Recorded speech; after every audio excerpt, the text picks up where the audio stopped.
Hello, everyone. Today I wanted to talk about a 1956 movie. This is 23 Paces to Baker Street. It stars Van Johnson and Vera Miles. This I purchased in the recent Kino Lorber June Swoon sale. And it's a movie that I was unfamiliar with. I don't know whether I saw it before. Certainly never saw it in this widescreen CinemaScope, beautiful restoration version of it. It's a story about it's a mystery story. It's not so much a whodunit as a who is going to do it and what are they going to do. And by that I mean that Van Johnson, playing a blind playwright, very successful, comes to London, American who comes to London to oversee the West End production of his play. He goes to, he's had an accident a few years prior that has made him blind. He goes to a pub and he overhears a conversation that he believes to be a plan to either murder somebody or kidnap somebody. He can't really tell because there's ambient noise that gets in the way. Because he's a playwright, and this is what he loves to do, is listening to people's conversations, memorizing them, because he wants to write a vernacular dialogue. He goes home, he's got this giant tape recorder circa 1956, and he records verbatim pretty much the conversation that he's heard. He plays it over. He convinces himself something is being planned here. There was a man and a woman. The woman sounded terrorized. They called the police, and Van Johnson, the playwright, has a major domo played by Cecil Parker, and he's very good in this role. The police, of course, are skeptical. That could mean anything. But the more that Van Johnson listens to the tape, the more convinced he becomes, and he's looking for clues himself because he doesn't believe the police are going to do anything. And there's sort of a deadline.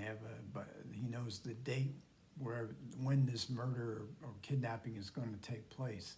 So he's got a few days before that to discover everything for himself. And then his former fiancée comes from America unexpectedly. He had broken their engagement off after he had his accident, but the flame still burns, and Vera Miles, she wants to get him back. He tells her go home, but then once this mystery starts to unfold, she gets into the spirit of it, and she loves the fact that Van Johnson is now, very energized. This is something that really interests him, gets him away from his own problems.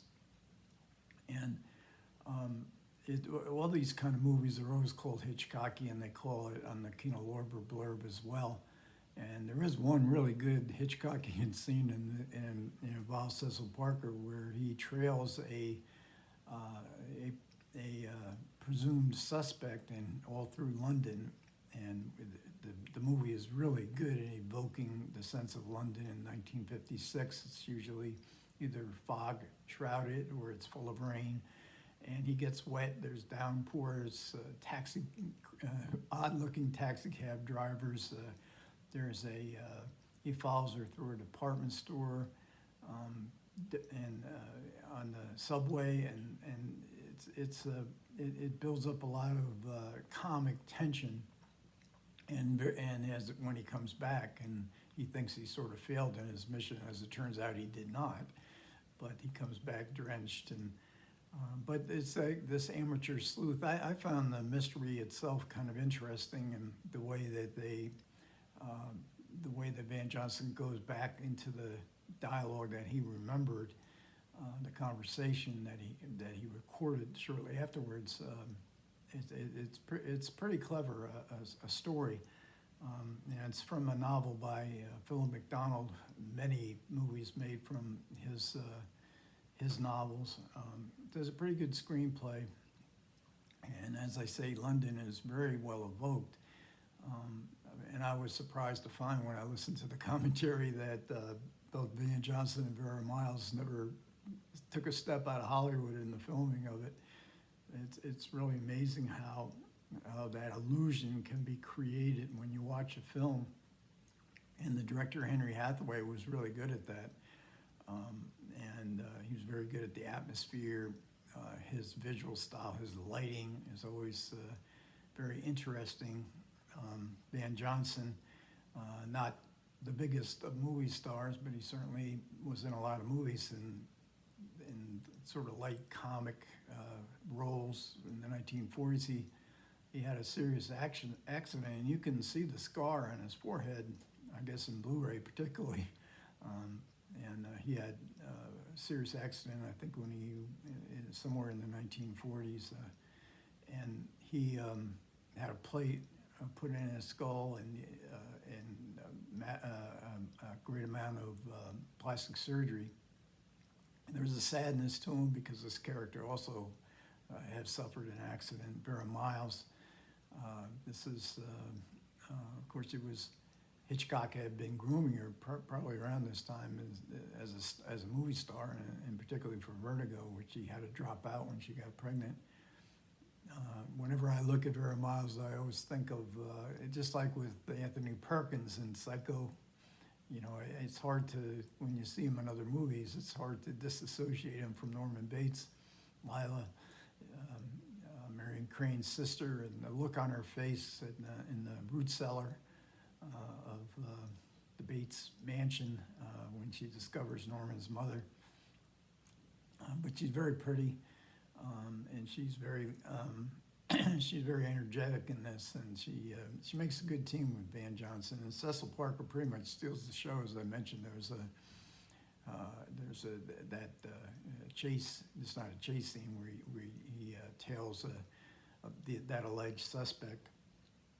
And there's a lot of other character actors that come through that also are, they all have their little shtick. Some of them were very familiar to me. There is a commentary, and this is by Ken Jones, and I'd have to say Ken Jones may be somebody who has an even more faltering delivery than I have. There's a lot of ums, there's a lot of pauses in the middle of sentences. But unlike me, Ken Jones has a lot to say, and this is he really does his research well, and he seems to understand so much about these movies of the time. But he especially gets to a great deal of information on Henry Hathaway, a workmanlike 20th Century Fox studio director. Took whatever assignments he was given. Henry Hathaway gave interviews to Polly Platt, and late in his life, and he thought 23 Paces to Baker Street was probably not one of his. This was just another job, but which is not to say that he didn't put a great deal of effort into it, because he certainly makes the film look good. You certainly are going. The storyline is pretty good, and the look of the film also very good. So 23 Paces to Baker Street, I think you could probably do a double feature with the other Hepburn movie whose title I should have written down because I can't remember it now. That was in the 1960s, where she played a blind girl. And then also Cat o' Nine Tails with Carl Malden and Dario Argento movie, which also covers a blind person who believes he has uncovered a murder in a conversation he overhears. But really, the movie that probably would be more effective as a double feature would be Rear Window, because it basically is sort of a version of Rear Window. Rear Window was a couple years before this film, big success. We have Van Johnson with the disability, as Jimmy Stewart did in Rear Window. We have Grace Kelly, who tries to win over Jimmy Stewart, is reluctant in her advances and her desire to be married, the same way here with Vera Miles. And then we have Cecil Parker kind of playing the